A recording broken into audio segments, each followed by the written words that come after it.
Question ছিল পিসি means personal computer. তার মানে কি প্রচুর জানতে হবে, কিন্তু সব যদি জানতে পারেন তাহলে কিন্তু পরীক্ষায় ভালো করা সম্ভব।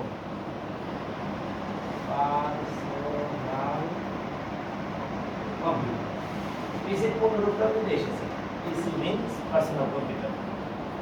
পিসির আবার কিছু উদাহরণ আছে, সেটা একটু দেখেন।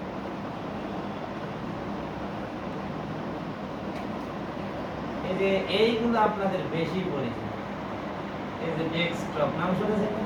এদের একটা personal computer desktop.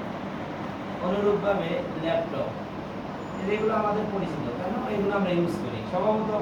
Super, mainframe, hybrid, analogue আমরা এখন ইউজ করি না, আমরা মূলত এইগুলো ইউজ করি।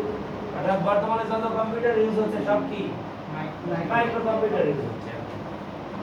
ল্যাপটপের অপর নাম নোটবুক। তারপরে যেমন ধরেন ট্যাবলেট পিসি,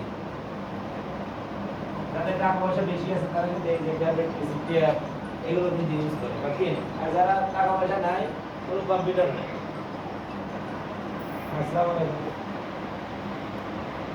হ্যাঁ, নামাজ মাত্র শুরু হয়েছে।